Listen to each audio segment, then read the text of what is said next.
Hey guys, how are y'all doing? Sorry for uploading this video and then ghosting you. I want to talk a bit about what happened to me at the end of the video, so stay tuned for that. But I already want to thank everyone who subscribed to my channel after watching my romantasy video. I never thought it would reach this many people. Also, I plan on doing more book content in the future. Y'all gave me some recommendations on good romantasy books and I will definitely check them out in the future. See you in the outro for some more personal words. For now, I want to talk about the Oscars nominations for the 97th Academy Awards that's gonna take place on March 2nd. The nominations were announced on January 23rd and sparked a lot of discourse online. I think I'm not the only one that has a lot of criticism about this year's nominations. They are pretty messy and chaotic overall, and some decisions I just can't understand. Normally the Oscar drama kind of starts after the awards took place and everyone argues about if the winners deserved their wins or if something weird and cringe happened, which, let's be honest, happens every year. But this year, as closer as we get to the ceremony, the nominees kind of fall apart by themselves. It's like in the Hunger Games where you see all of the deceased tributes in the sky. It's kind of like that. You know, for our film, we didn't.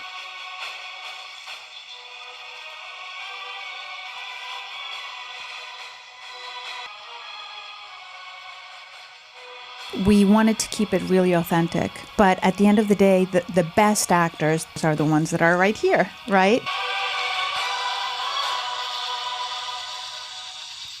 Let's start right away with the French elephant in the room, Emilia Pérez. You're the winner. I'm not sure where to put the microphone, but what went into making this costume? How long did it take?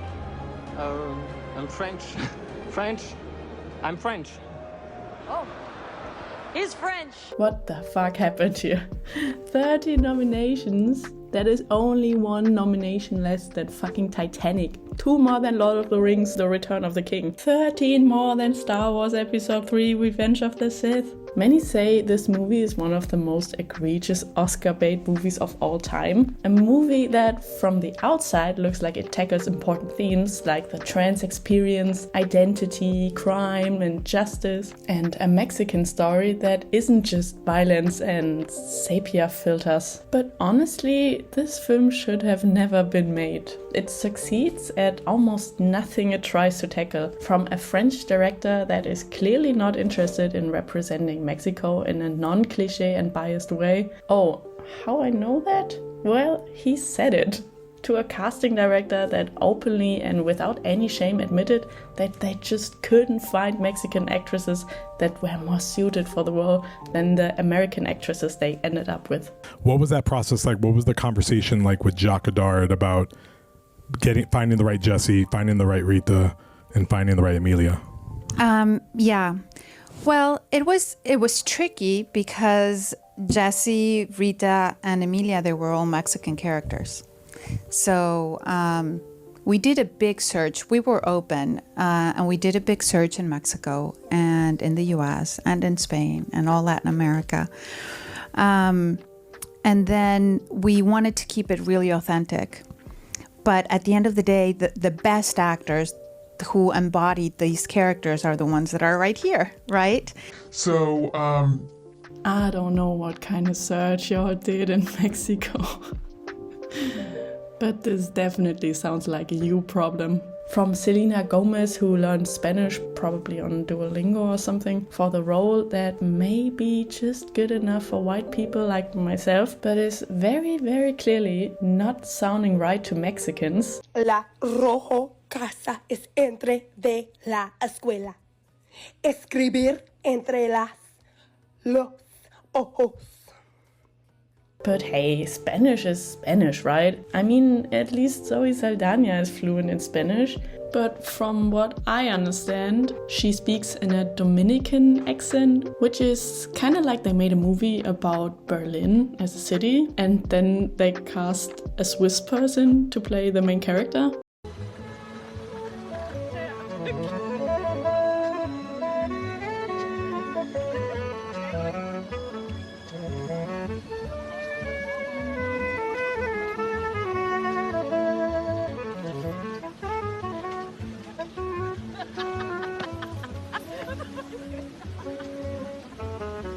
All I know is the Mexican community is pissed and I understand.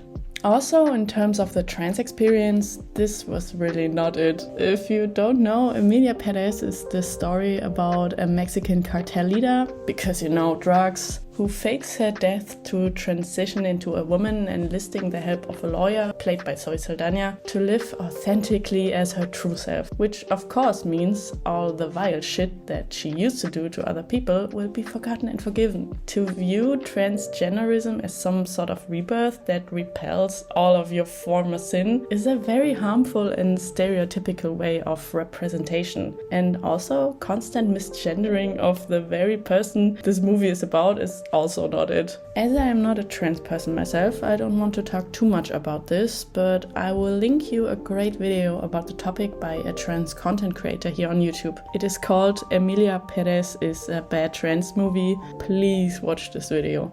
Discussions are mostly reduced to body parts and framed as if being transgender is a way to hide and run from your past. Specific details that are much more universal to the transgender experience, like hormone replacement detail, are nearly ignored.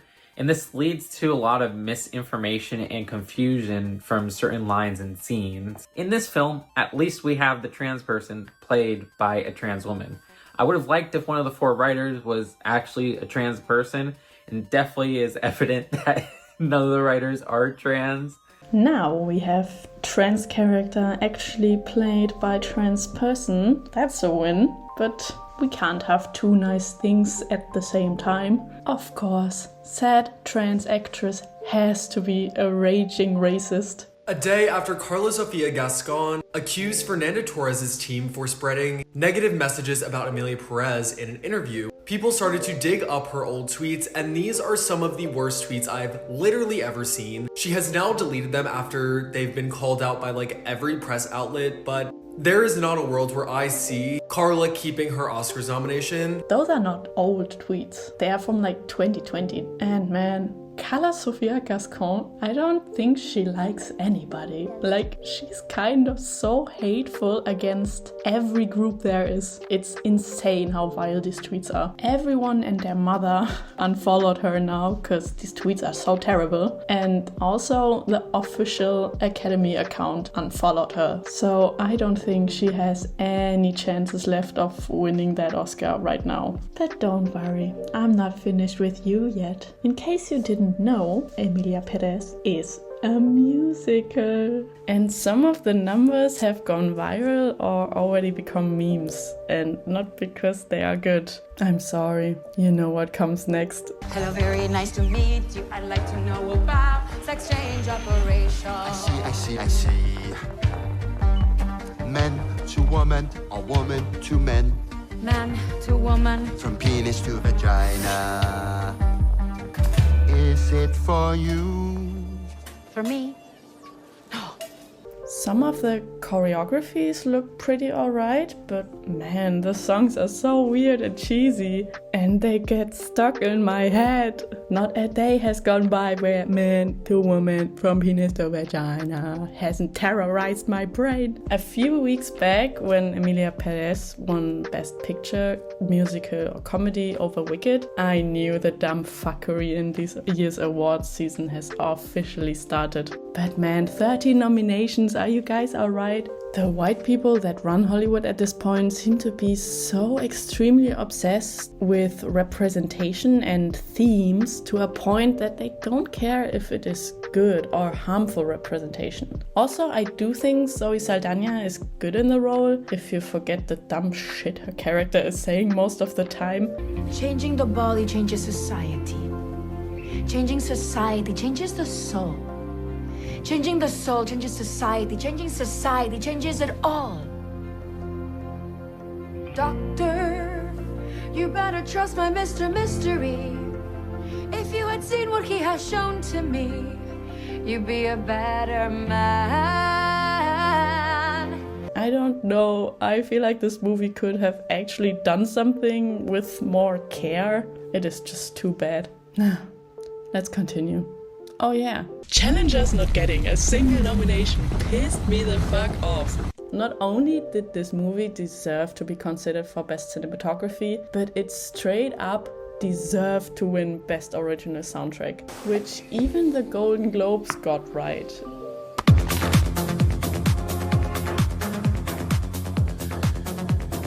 I don't know what kind of crack the Academy voters smoked, but the Challenger's soundtrack is fucking banging. It is incredibly fitting to the narrative of the movie, incredibly original and unique. This soundtrack is absolute perfection. For it to not only get zero consideration, but also at the same time Emilia Pérez being nominated instead of challengers is criminal in my opinion. Luca, I am so sorry. They just don't get it. I am fine with The Brutalist and Wicked getting 10 nominations each, even though I am very disappointed in the fact that The Brutalist used AI in its production. The film's editor revealed that AI tools were employed to enhance the Hungarian pronunciation of actors Adrian Brody and Felicity Jones, and also generative AI was used to create architectural blueprints and renderings featured in the film's closing sequence.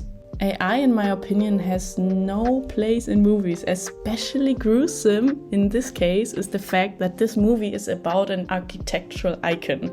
Using AI in a movie that is about raw human creativity feels ironic and honestly a bit dystopian. Wicked is also fine with me. I've seen it and I thought it was pretty alright. I'm not the biggest musical fan, except for the Mamma Mia movies. But yeah, it's a fun movie. It's cute. And I also got a little bit emotional. You got me there. It seems like a shit ton of blood, sweat and tears, and no AI, went into this project. Also a fuckload of marketing money. My god, I can't believe I have to endure this marketing bulldozer once again this year. It came to a point where it kinda annoyed me, and I also think that the presence of this very emotional and sentimental cast might absolutely engulf this year's ceremony. But I guess that's just a me problem. A year or so ago, I honestly wouldn't have thought it would perform this well. And I also think if there was more genuine competition, for example with some of the nominations from last year, it wouldn't have performed this well. It was the right time for Wicked.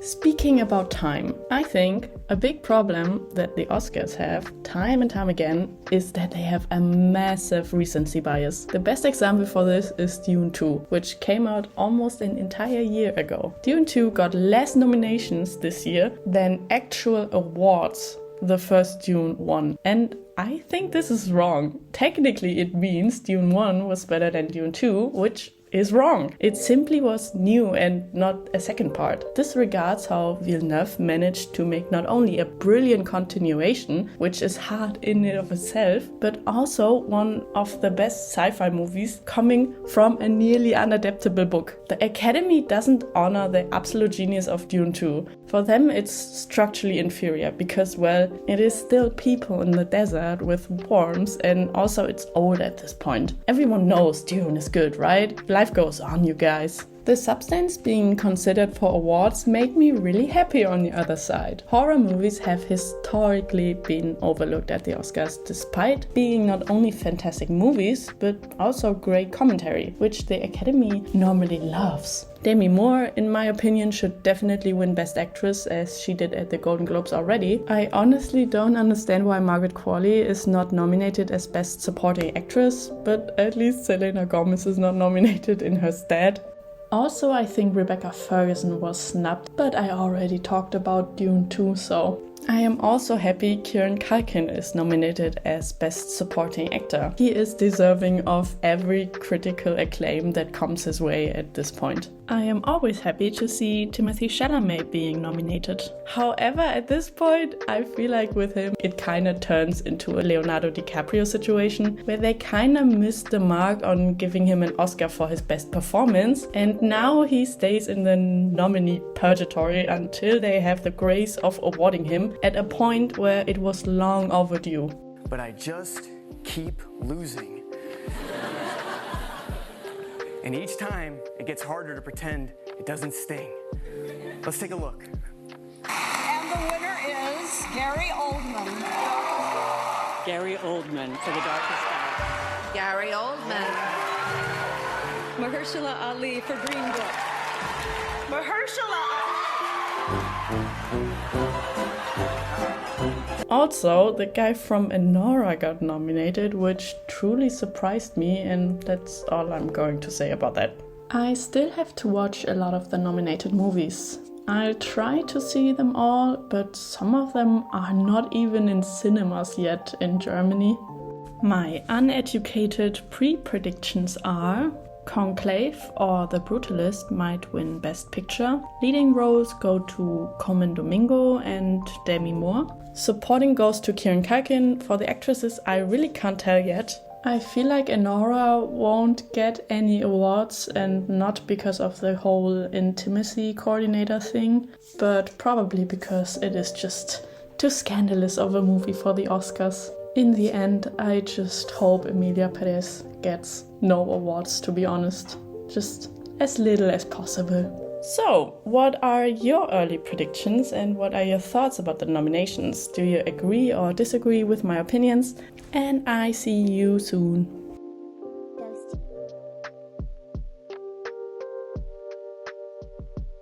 Starting this channel last year after dreaming of producing YouTube content for at least 10 years, I didn't think any of the first 20 videos would get any serious traction beside the 4 people I've told about my channel. It is absolutely crazy that my romantasy video has popped off the way it did, and I am really thankful for all of you who watched it, commented and subscribed. I can't believe I'm already halfway to 1,000 subs. However, I started this channel right before starting my legal traineeship, in a time where I had some spare time, and for the last 4 months I'm absolutely consumed by the amount of work I have to do to finish up my education. What should I say? My timing is just perfect. I've been a student with a shit ton of free time for more than 5 years, and all I did was playing Skyrim and watch Wives Watch. And then as soon as I'm under extreme academic pressure, I find the courage to finally upload to YouTube. But this project is so much fun. I try to take my time for it and I will try to keep posting. It just sometimes won't be weekly or even monthly. Since I'm also not interested in pumping out quantity over quality. I want to make good content and the kind of content I want to do. And the content I want to do is also very time consuming in editing. My workflow is still very bad since I am still an absolute noob at this. But I really hope you guys stay tuned to my channel and I am sure I will have more time for this in the future. Also, some of the comments on my last video cracked me the fuck up. Anyway, see you next time.